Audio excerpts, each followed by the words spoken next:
Have you ever felt paralyzed by your own thoughts? Do you find yourself ruminating over what could happen or repeating something that happened in the past to you over and over again in your mind?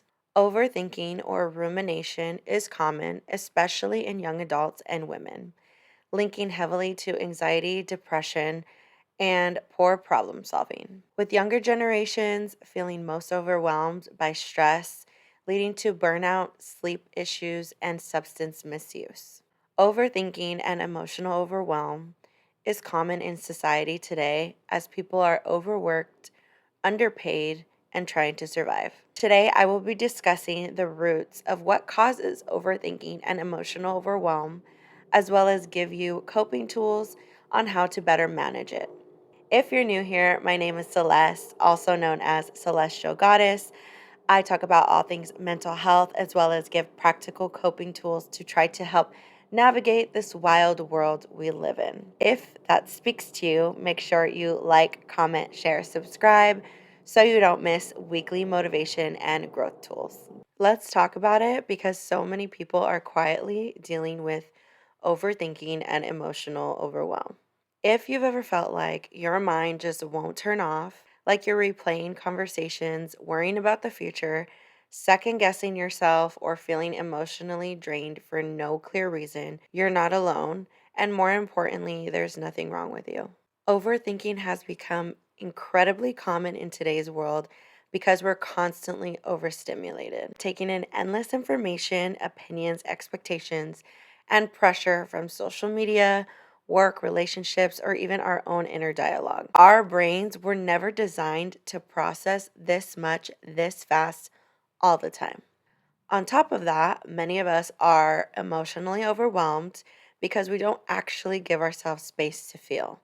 We push through stress, suppress emotions, and keep going on autopilot. So instead of emotions moving through us, they build up, and that buildup often shows up as anxiety, mental exhaustion, or nonstop overthinking. Overthinking is often your nervous system trying to protect you. It's your mind saying, if I analyze everything, maybe I can stay safe. Maybe I can avoid pain. Maybe I can prevent things from going wrong. But what ends up happening is the opposite. We feel stuck, drained, and disconnected from ourselves. So if you've been feeling mentally tired, emotionally heavy, or like you're constantly in your head, this conversation is for you.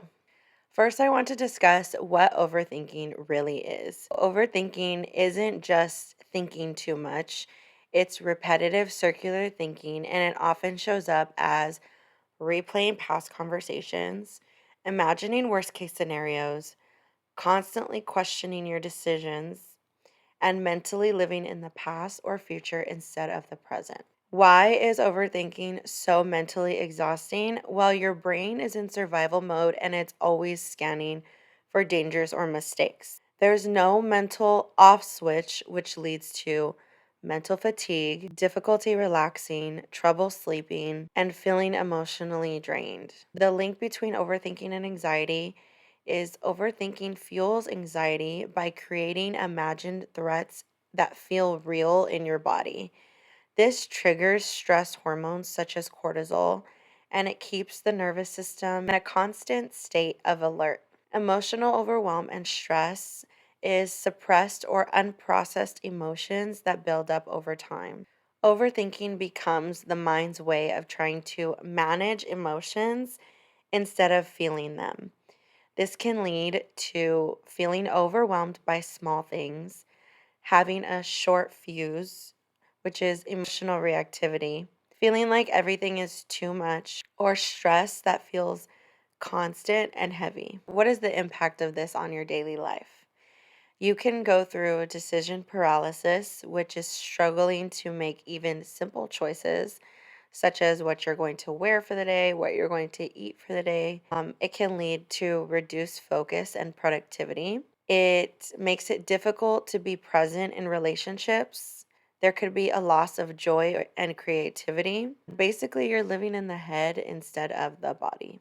The core problem at the center is that overthinking creates disconnection from being in the present moment, from emotional intuition, and from inner peace. Instead of feeling safe and grounded, the mind becomes the dominant voice. This keeps people stuck in cycles of anxiety, stress, and emotional exhaustion. Now that we've discussed what overthinking and emotional overwhelm is and how it can affect you, I will be giving you some practical coping tools that you can use to help with these things that you may be experiencing.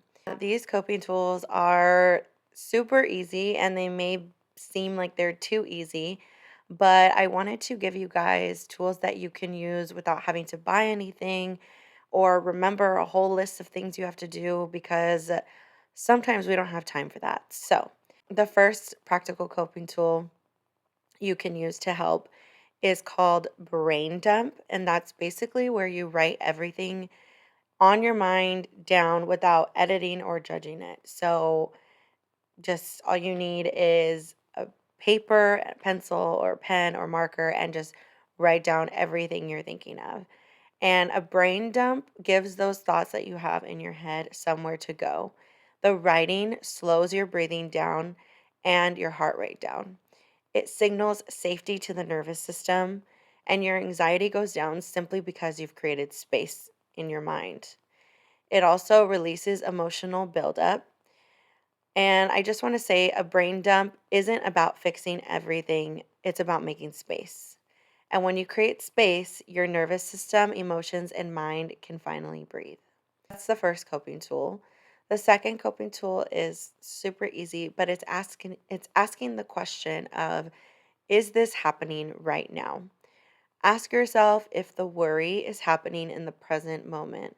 If not, gently return to the now. This goes hand in hand with what I stated earlier is that overthinking, sometimes we think about the past or the future and we're not in the present moment. And when we ground ourselves back into the present, we realize that there's no need for overthinking or emotional, it could be emotional overwhelm as well. That's the second coping tool.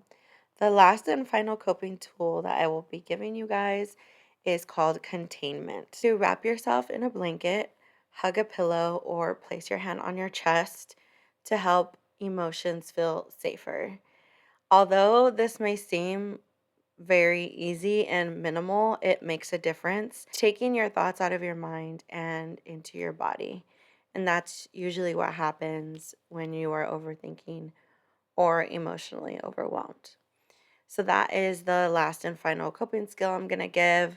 Hopefully, one of those or all of those are able to help with overthinking and emotional overwhelm. And that's why I wanted to make them really easy so that you don't necessarily need anything to do them in the moment. Because sometimes we don't know when we're going to get overwhelmed or when we're going to spiral into overthinking. Some of you may know because I've talked about it before, but if you're new and you do not know, in 2019, I was diagnosed with major depressive disorder. And ever since then, I have struggled with overthinking and emotional overwhelm. I have used many coping tools to help with this, and I have used the coping tools that I taught in this video. It took me years of working with a therapist and a psychiatrist to help with my depression, but I am coming out on the other side. And that is why I want to help others possibly going through what I went through. Like I stated previously, these coping tools are not to fix everything overnight, but they can hopefully help next time you are stuck in your mind. There is hope that it will get better because I am living proof of that. Like I said, it took a while, but it's possible for you. I hope this information can help one person today. Remember, if you are someone who struggles with this, it doesn't mean that there is something wrong with you. We all struggle sometimes, and that is okay. If you want to get more mental health information or coping tools from me, you are welcome to sign up to my email list, which I will link below. I'm super excited about that. I am also selling a Coping Skills Made Simple ebook for just $9.99. The ebook is a 52-page book that explains what coping skills are and gives coping skills to help with most mental health struggles. There will be a link below if you would like to buy this book as well. And lastly, I'm excited to announce that I will be opening myself up for emotional wellness coaching. I'm currently taking on 4 clients and 4 clients only.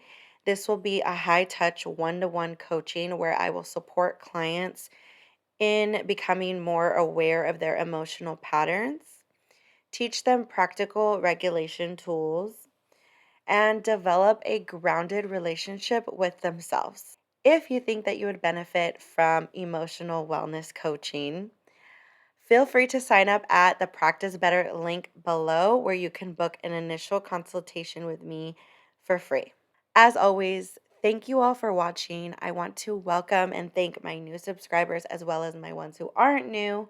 I appreciate every single one of you. Don't forget to like, comment, share, subscribe, and remember to enjoy the journey.